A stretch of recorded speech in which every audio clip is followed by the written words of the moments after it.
You're putting me on the spot here. What's the topic, or should I prepare something? No. Mike, I understand a little about your business, but not enough. Okay. So I thought that might be an interesting place to start because you are very different. Yeah. Yeah. So everybody knows about virtual offices and virtual assistants. We actually provide virtual factories and virtual purchasing offices.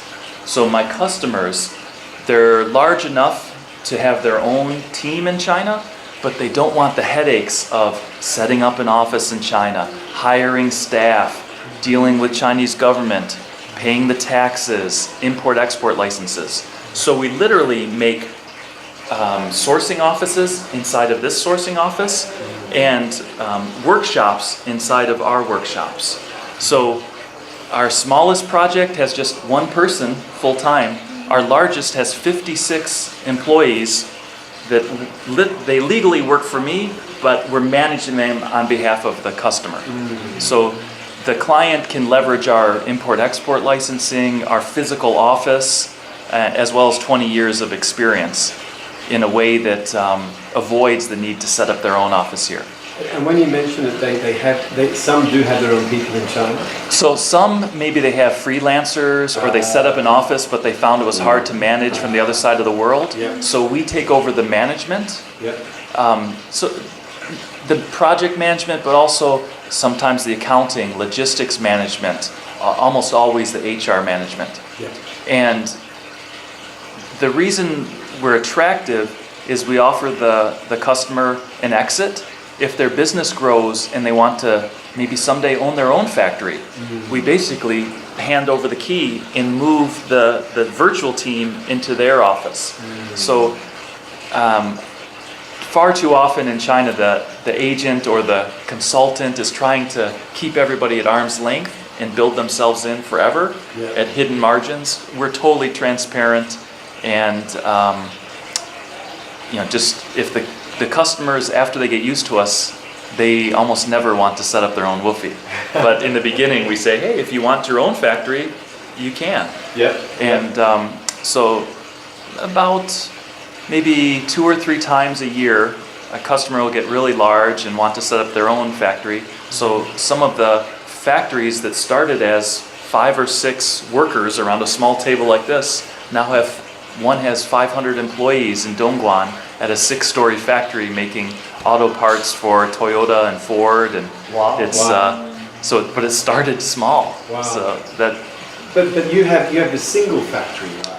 So legally, I own a manufacturing woofie, a wholly foreign-owned enterprise, obviously, and a trading woofie. So this office has import-export licensing, and then because I have that license, it allows me to rent extra space. So within the compound, about 40 minutes from here, we have our main building about 3,000 square meters. And inside of that factory, there's a bunch of mini factories. And if that mini factory needs more space, I go to my landlord and say, I need 500 more square meters for 12 months. So it's not like in the US or Europe where if you want to expand your factory, you have to go to the zoning board and get a permit to knock out a wall. And here it's so scalable because the landlord has tens of thousands of square meters, and there's always factories coming and going in China. So with a little bit of advanced planning, we can grab some of that extra space. And the extra space may be in a different premise. Well, usually it's within so the industrial compounds are set up with maybe 6 buildings, a cafeteria, a dormitory. Right. So ideally, we'd like to rent space. Right now, my main building is on the 8th floor, and then the 7th floor is for one customer. Their facility is now of equal size to mine. We help them get growing. And then if we need more space, we'll try to get it in the same building so we can use the elevators and the same loading dock. But worst case scenario is maybe next door. But we try to use the same landlord in the same compound. In the same industrial compound, yes. Yeah. And then the manufacturing process is primarily assembly. So I use the word workshop. Yeah. So when I say factory or manufacturing, you're thinking big equipment coming Yeah. together and robots moving around. Our workshops are essentially a long assembly line, and I can show you on the virtual tour, with hand labor and hand tools. Yeah. So there is some specialized equipment, especially when intellectual property needs to be protected, but it just doesn't make sense for me to set up an injection plastic machine when there's 1,000 injection plastic manufacturers in Dongguan that will fight each other for a low price on a widget. So I leverage the bill of material. I leverage the supply base China as a country to get the bill of material down. Yep. Yep. Makes perfect sense. And out of interest, would you expect to see more of that taking place? Well, what's happening now is China's not a cheap place to manufacture like it was 10 years ago. And although the laws have changed, it is easier to set up a woofie than ever before. But there's a lot more challenges. And many of my clients, they're large corporations. Some of them are small, but some are quite large. They could easily afford to, but issues of transfer pricing and global tax issues, and if you're a U.S. company, just the idea of owning a factory, how to roll that factory up into your global accounting is a headache. So we have a few customers that have set up their factories in China and just realized it was a big headache, so they transferred the ownership to us in one case. Fascinating. And so it sounds like much your sort of value or your proposition to your clients is particularly your supply-based management. Yeah, so we started as a sourcing agency. So I started this company 17 years ago out of my apartment with one employee here, and here in Lohu, and we were everybody that's been in China for more than a couple of years can say they're a China consultant and help friends back home find suppliers in China. Sure. So I graduated from studying Chinese for 2 years, got my MBA, and said I'll be a China consultant in supply chain management. And so we picked up some customers and we started to grow. And then one of my clients said to me, Mike, yeah, thanks for helping find and manage these factories, but we need a partner that can assemble it because this giant manufacturer is also a competitor.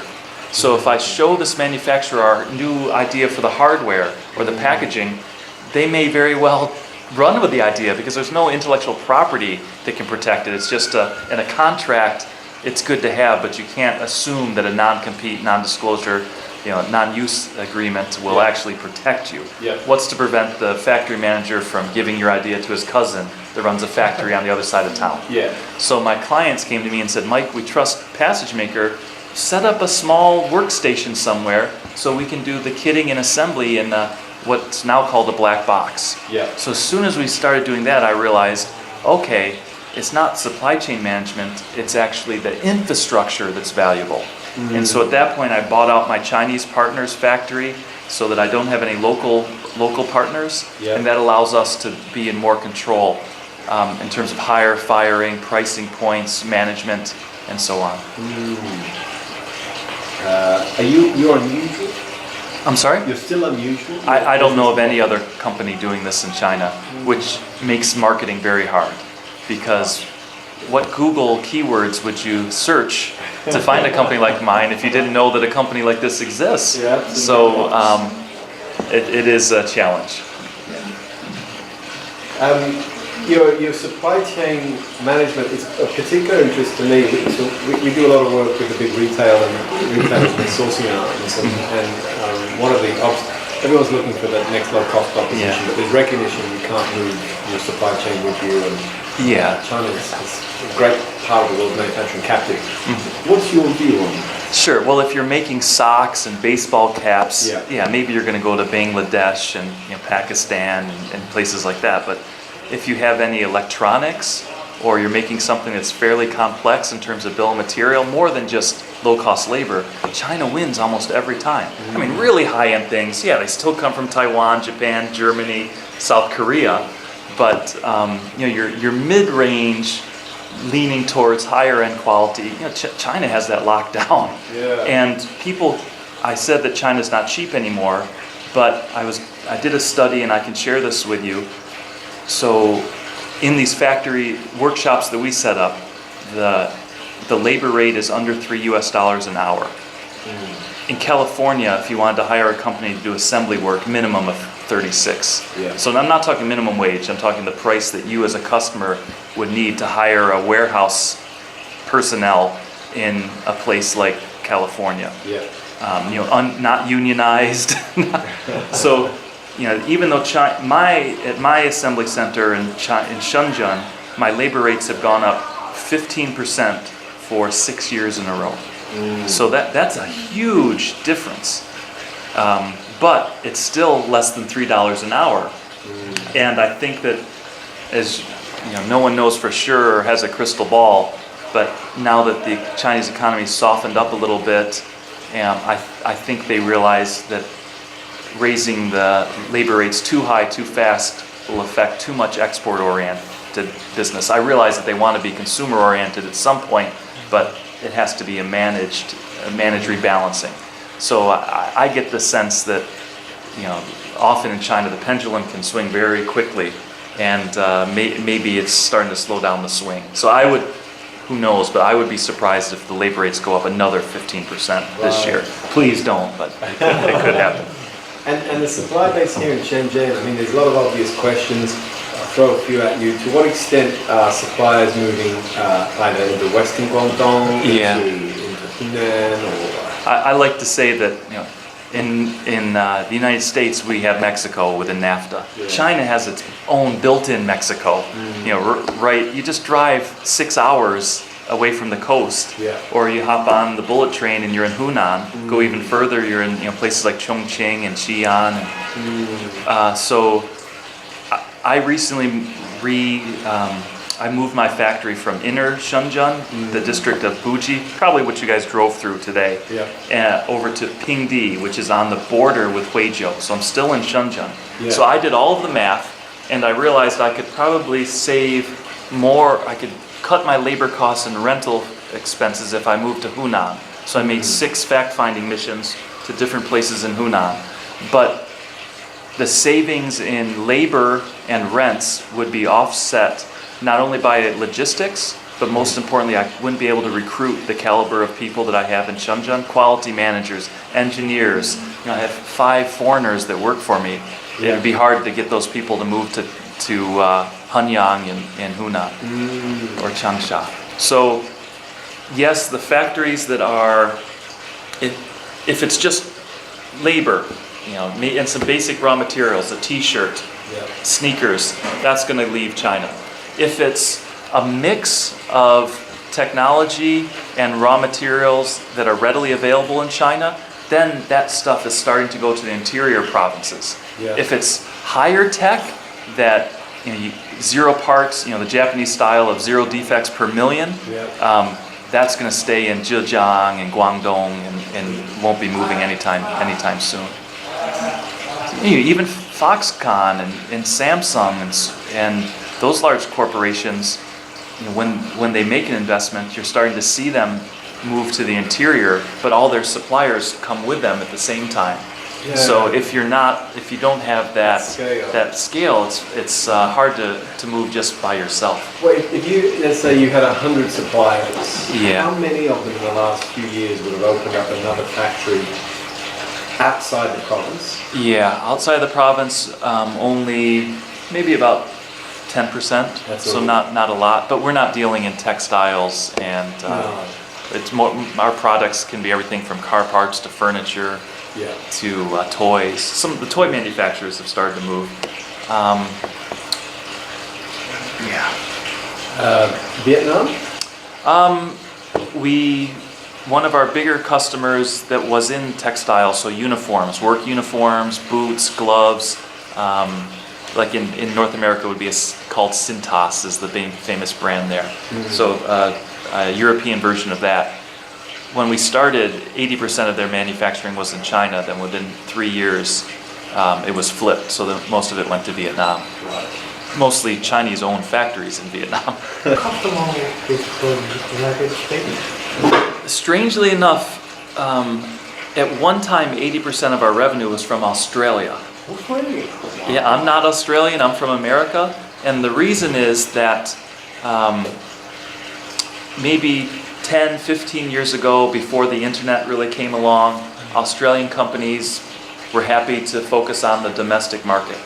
Now with the internet, globalization, large Chinese population in Australia, the same time zone as China, it became effective for the, mostly thanks to the internet, the Australian brands to go global. Now in the past, the product would be made in China, not quite sure if the quality's right. Australian consumers, even though it's a small market, are demanding because they often, it's a fairly high price that they're paying for a product. They're used to paying a reasonable price for good quality, as opposed to the American way, which is we want it dirt cheap and good quality at extremely high volume. So Australians maybe were a little bit more realistic in good quality, smaller volume at a higher pricing point than America. So anyways, you would have these brands that are now going global. The Australian brand now has a distributor in the UK and one in Los Angeles. The old model would be ship the product from China to Australia, make sure that the quality's okay, add the secret sauce, put some of the technology in there because you couldn't 100% trust the supplier, and then ship it. That adds a lot of time, very expensive. So if the Australian company can find someone that they trust that can get the quality right, that can set up that virtual workshop, sometimes just to repackage and inspect, now the product can ship direct from China to the customer. And it sounds easy, but there is a lot of trust, not only to get the quality right, but I have visibility now into the customer's customer.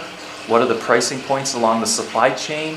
Where are the sub-suppliers coming from? So if I wasn't honest or disrespected a non-compete clause, I would know everything to make it very easy for me to cut my customer out and go direct to their U.S. distributor. So we're very serious about non-compete, non-disclosure agreements. It's a privilege to work with some of these brands, and because we've been at it for 16 years, we're not the kind of company that just two guys in a warehouse that are going to disappear and run away with those secrets, which unfortunately sometimes happens in China.